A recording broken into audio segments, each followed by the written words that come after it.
Hi, I'm Carl Azuz for CNN 10. A congressional meeting leads off this week's coverage, but it's not a gathering of just a few hundred lawmakers. The National People's Congress has thousands. It happens every year in China, the world's most populous country. The 3,000 politicians who will be under one roof will be hearing about the communist government's priorities, its policies, its trade relationships, its territorial claims in the South China Sea, its plans for dealing with a new U.S. president. China has the world's second largest economy. The Congress will hear the government's plans for growing it and reducing poverty. Another topic, which we talked about last week, the calls for independence in the special autonomous region of Hong Kong. China's second highest ranking politician said they would go nowhere. He also spoke out against independence calls in Taiwan. The National People's Congress usually lasts a week or two. It doesn't have a specific schedule. And unlike the U.S. Congress, which is responsible for America's legislation, the Chinese Congress has less governmental power. It is required to, quote, unswervingly adhere to the leadership of the Communist Party of China. Our next topic today is slavery. Experts estimate there are more slaves today than there have been at any time in history. 48.5 million people currently live in some form of bondage, according to the Global Slavery Index.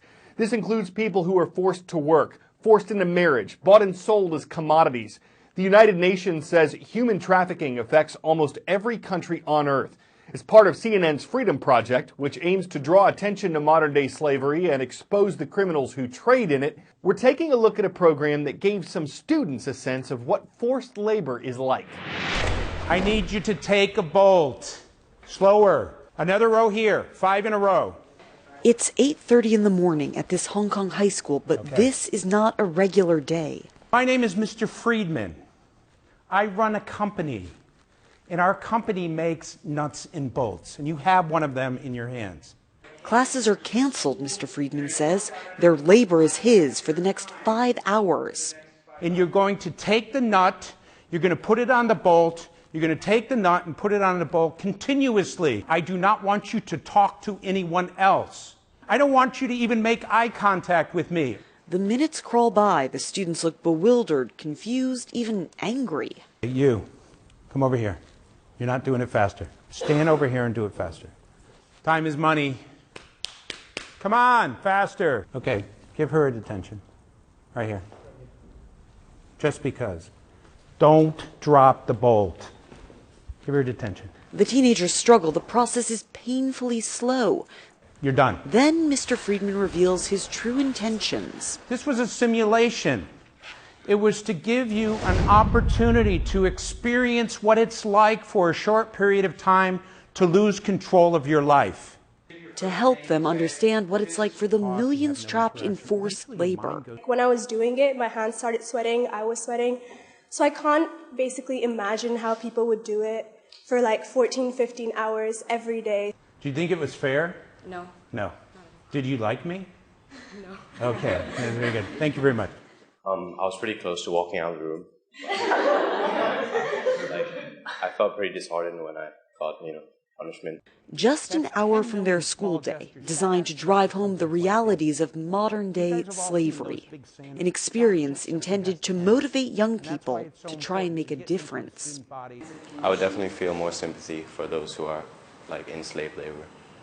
I feel like as students, we can actually raise awareness about this issue. Join us on March 14th to stand up to slavery. Alexandra Field, CNN, Hong Kong.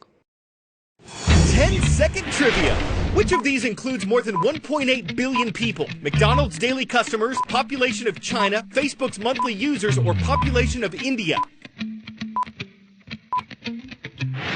The social networking website Facebook says it has 1.86 billion people who actively use it every month.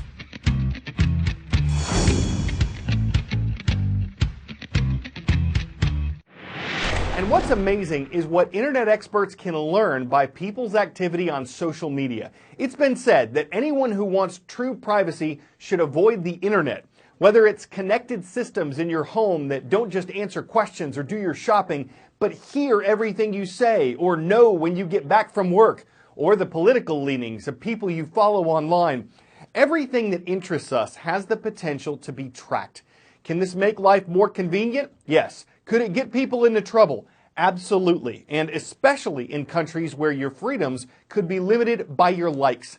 CNN's Fareed Zakaria talks to the man who pioneered a model to determine your personality traits based on your online activity. Taking just 68 of your Facebook likes, Dr. Mikhail Kozinski's model can accurately predict your skin color, sexuality, whether you are a Democrat or Republican, using a certain number of things that we all do on the internet. What songs we buy, what Amazon books or products we look at. You can predict things that are much deeper and don't seem necessarily associated, right? Explain some of that. If you looked at my Facebook profile or my Twitter profile, you would probably not have much trouble figuring out what my political views are or what my personality is. Now, a computer can do the same thing, basically by analyzing large amounts of data from your Twitter profile, your email, your playlists, your Facebook profile, and so on. It can create a very accurate and intimate psychodemographic profile of you and other people. And now, this information can obviously be used in marketing, and specifically in political marketing.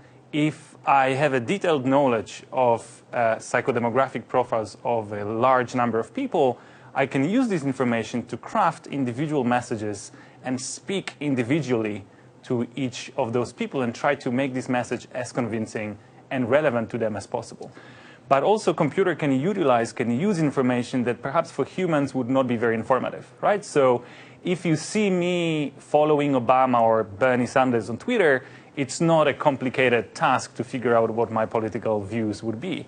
But now if you see that I listen to Lady Gaga or Simon and Garfunkel, that's a piece of information that humans would struggle to interpret simply because both Republicans and Democrats listen to Lady Gaga. Now, what computer can do, computer can go and look at this data in much more detail. It can look at millions of people, and I bet that there would be a small difference between how likely the Republicans are to listen to Lady Gaga and how likely Democrats are to listen to Lady Gaga, something that for a human being is not perceptible. Now, does it mean that if you listen to Lady Gaga, you're Republican or Democrat? Not at all. There's just this little tiny, bordering on insignificant amount of information in each digital footprint like that. But now the algorithm can aggregate information from thousands or millions of crumbs of information and then create a very accurate prediction. What are the ethical dilemmas of wading into these waters? Well, we have to remember that governments, companies, and organizations can use the very technology that can be used for your good. They can turn it against you. Now, how they can turn it against you? Well, they can, behind your back, without you knowing, try to infer your intimate traits, such as your political views, your sexual orientation, your personality, and intelligence. And now, actually, in a country as free and open-minded as America, it's probably not a big issue today. Maybe you'll get some creepy marketing. But we have to remember that the same technologies are being used by governments in way less liberal countries, where revealing your political views or revealing your religiosity or your sexual orientation can be really a matter of life and death.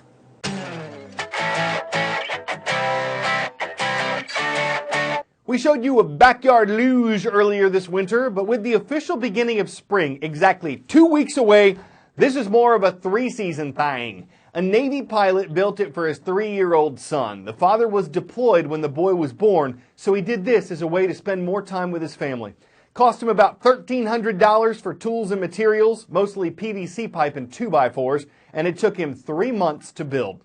Guess it's symbolic of a dad's help through all the ups and downs and twists and turns and the roller coaster of life. We give the man 6 flags for the effort. It's a great way to turn a backyard into a magic kingdom. You can easily see their point of the universally amusing project. Who dolly wouldn't want a great adventure just outside their doorstep? I'm Carl Azuz. We'll get things back on track tomorrow.